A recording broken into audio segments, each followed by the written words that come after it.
Hey everyone! Strap in for another bone-chilling true horror case that'll keep you up at night. Hit subscribe to support the channel. It means everything. Let's dive right in. People are drawn to travel for all kinds of reasons.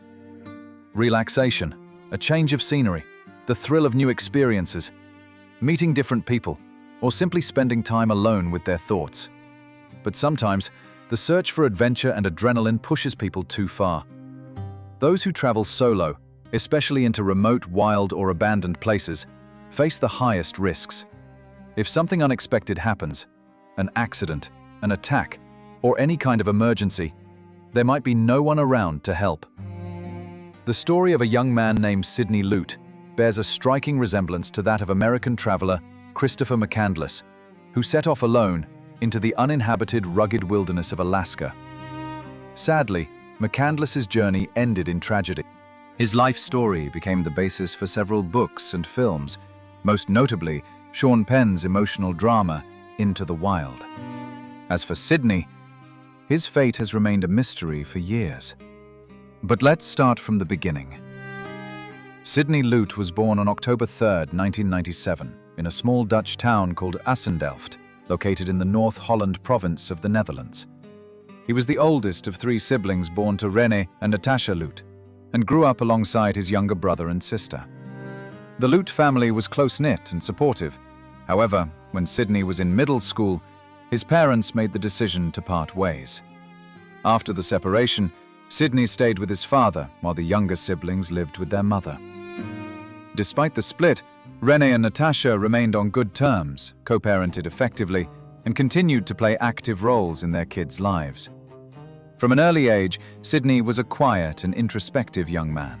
He wasn't fond of playing or spending time with others. Instead, he preferred long, solitary walks. He loved being outdoors and often explored the nearby woods, hills, caves, and lakes.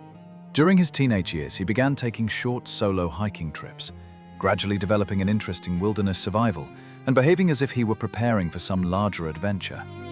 Sidney didn't have many close friends. He rarely shared his thoughts or life plans with others. In high school, he became deeply interested in martial arts and began training regularly, steadily increasing his physical activity. He also developed a curiosity for climbing and mountaineering, although he didn't pursue it professionally. By the time he graduated, Sidney had grown into a tall, physically strong, and strikingly handsome young man. He attracted attention from girls, but he remained drawn to solitude. He created a few social media profiles where he mostly posted photos of nature taken during his solo trips. He also engaged with online forums for wilderness and survival enthusiasts, where people exchanged tips and shared experiences about remote and unexplored destinations. During his final year of school, Sidney suddenly became passionate about the idea of joining the military under a service contract. He seemed perfectly suited for it, physically prepared, disciplined, and driven. He even uploaded videos of himself completing obstacle courses and doing one-arm pull-ups, showcasing his readiness. So after graduation, he gathered the necessary paperwork and began the enlistment process, mentally preparing to be stationed abroad, perhaps on another continent. But after going through a strict medical exam and a psychological assessment, Sidney was unexpectedly rejected. The news hit him hard. He fell into a deep, emotional slump, withdrew from martial arts and began disappearing from home for long stretches. He would typically leave with just a backpack, packed with a small amount of food, matches, a flashlight, solid fuel, and a sleeping bag. By August 2016, at age 18, Sidney had nearly stopped interacting with the world around him. He barely spoke to anyone, not even his own family. In one of his last conversations with his mother, he admitted that he always felt like an outsider, struggled to connect with people, and dreamed of living off the grid in total isolation, away from judgment, expectations, or social demands. Natasha noticed that her oldest son was sinking deeper into depression and losing touch with reality. He went on more and more hiking trips, and when he was at home, he spent nearly all of his time on the computer, barely speaking. She tried to reach out but couldn't find a way to get through to him. Still, despite his withdrawn behavior and frequent talk about becoming a hermit, no one in the family suspected that Sidney might one day leave for good. In October 2016, Sidney turned 19. He hadn't celebrated his birthday in years, his choice. Around that time each year, he would usually disappear into the wilderness for another solo trip, preferring solitude and a deep connection with nature. That year was no different. After returning from his latest outing, Sidney barely left the house for about 2 weeks. He spent most of his time on the computer, researching and chatting with people online. He never shared his plans or thoughts with anyone in the family. So when he vanished without saying anything, it didn't immediately raise concern. In late October, Sidney left home unexpectedly. He took with him a backpack loaded with survival essentials: food, ID documents, bank cards, his phone, a duffel bag packed with warm clothes, a tarp, and a waterproof jacket. Everything pointed to him preparing for an extended stay in the wild. He didn't leave a note or inform anyone, which wasn't unusual for him. In the early days after he left, his parents managed to get in touch with him. Sidney responded briefly, keeping the conversation vague and to the point. Still, for Renee and Natasha, even a few short words were enough. They knew their son was alive and appeared to be okay. But soon, the calls stopped altogether. It seemed he had ventured into areas with little to no signal. He did continue replying to text messages from time to time. On November 11th, 2016, Sidney sent his final message. It read, "I won't be back for a long time, and I won't be staying in one place." He didn't say where he was going or when he might return. After that, all attempts to reach him failed. His phone went offline, and messages were no longer going through. The Lute family waited patiently, hoping he would make contact again. Weeks passed with no sign of him. Worry turned to fear. Sidney had never been gone this long without a word. Eventually, his parents decided it was time to ask for help. On December 15th, 2016, Renee and Natasha, now divorced, officially reported their son missing.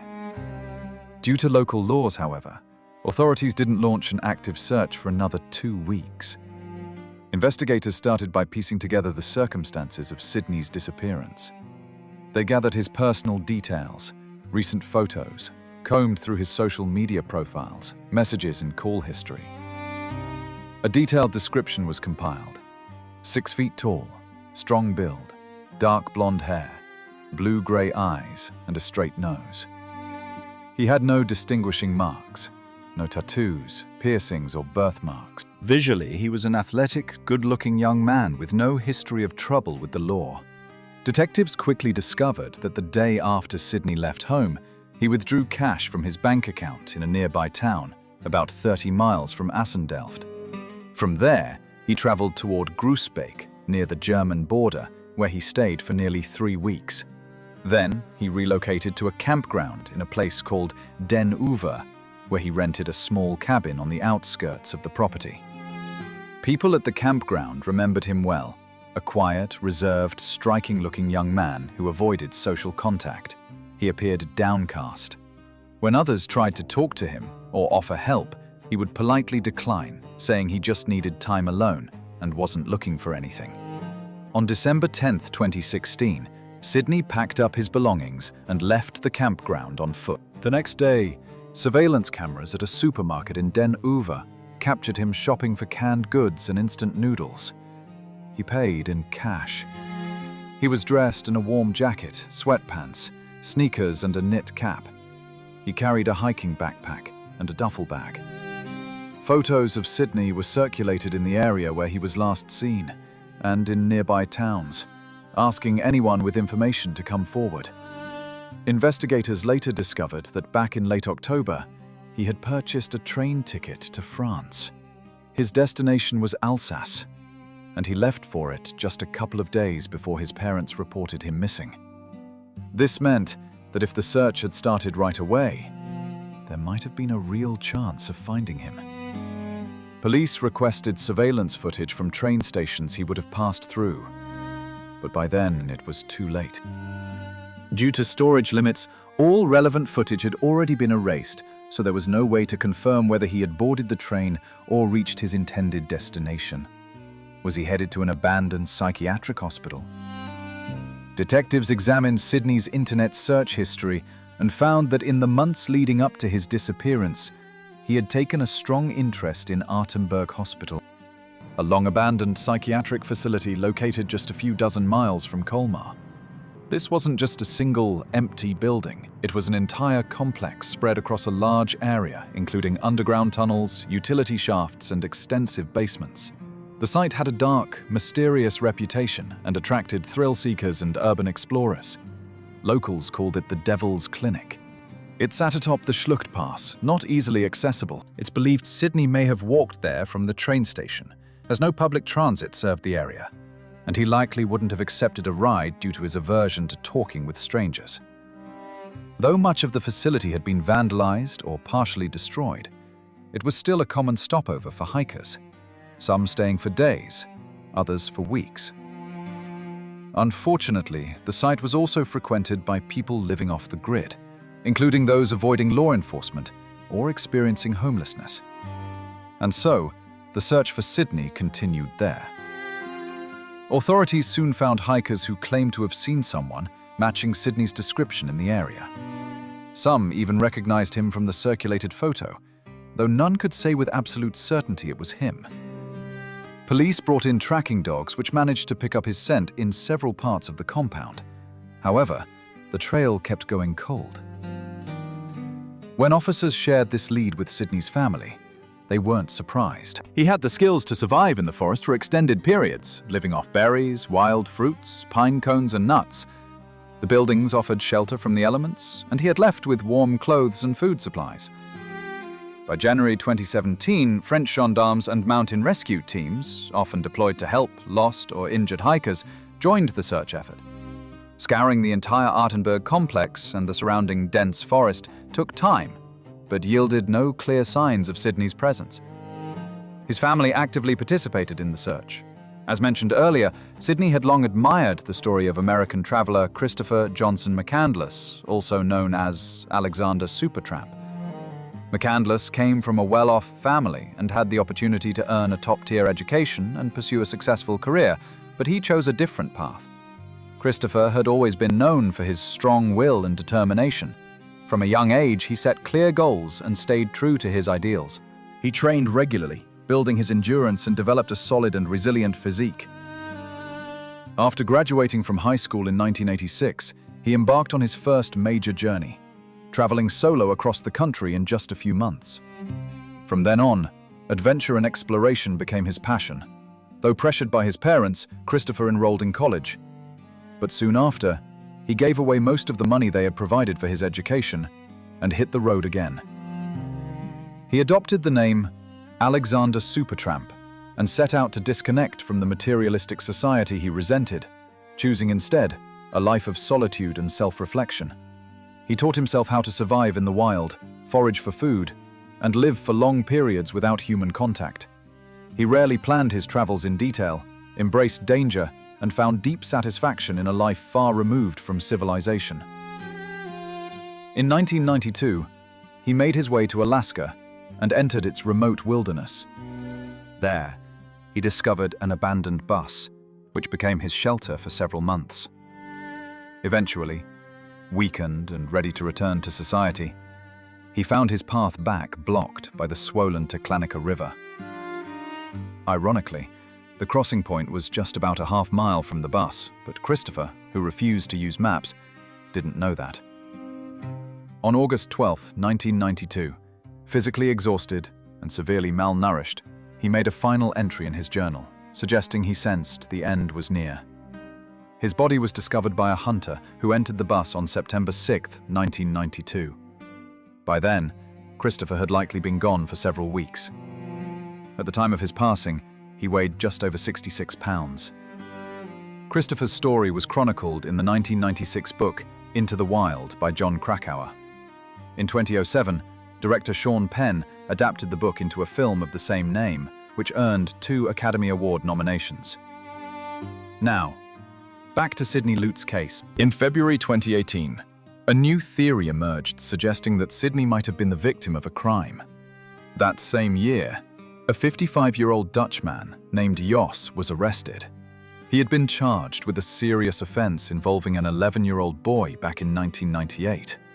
After that incident, he went into hiding and managed to evade justice for many years.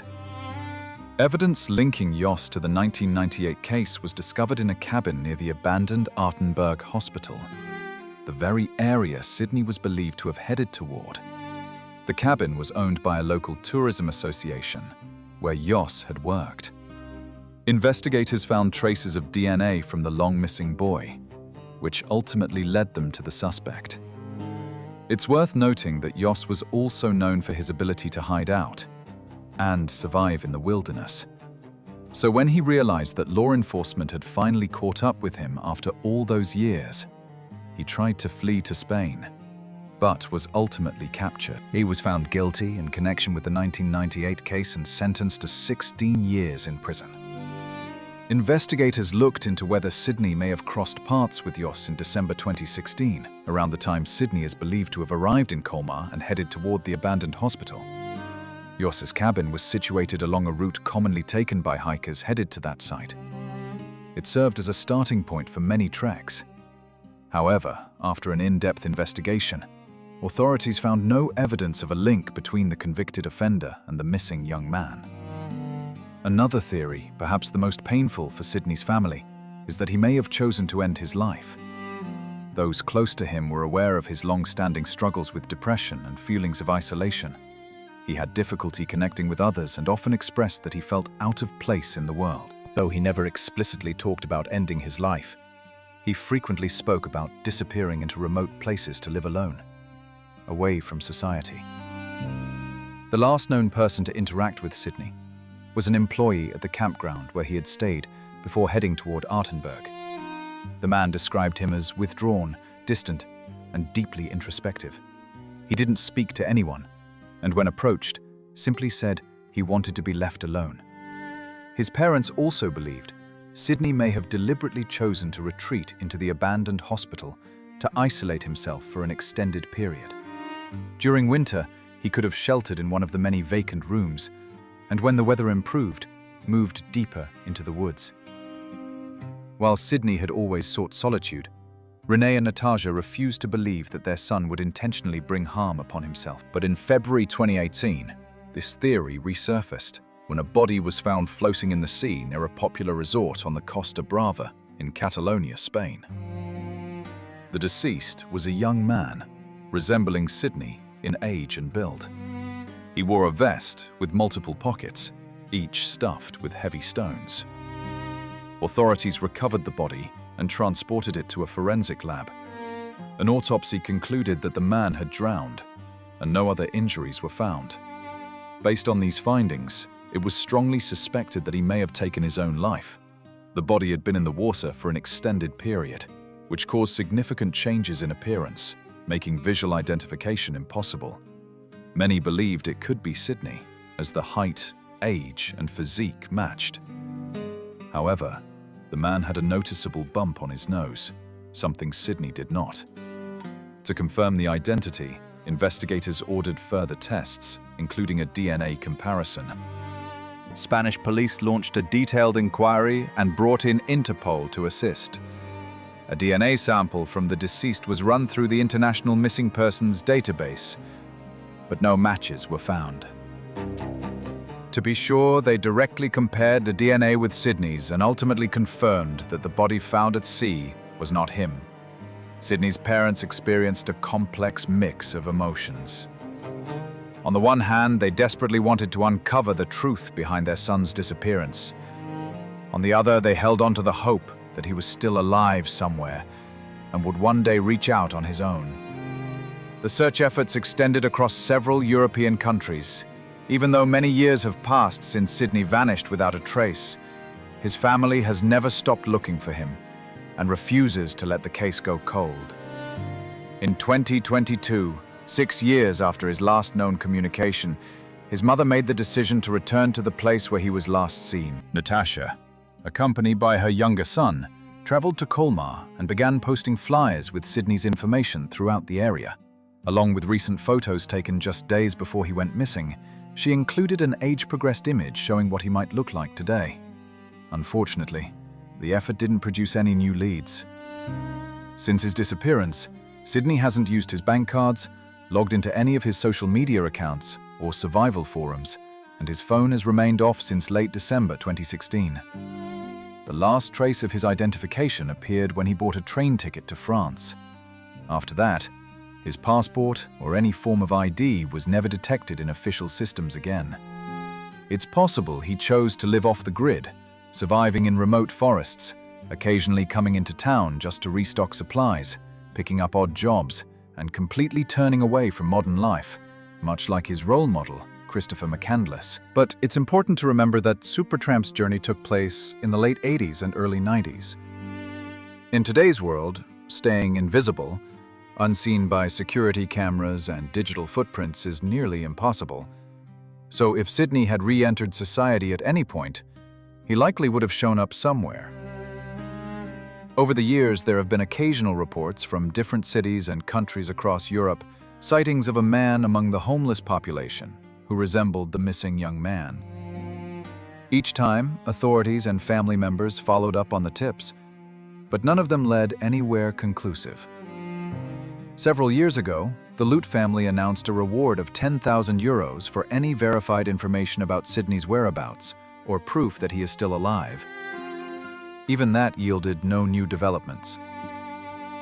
Natasha firmly believes her oldest son is still alive, but she suspects he may be too afraid to return home, worried about being judged or misunderstood. She has vowed to keep searching until she either finds Sidney, alive or otherwise, or gets at least one clue that reveals what really happened to him after he disappeared.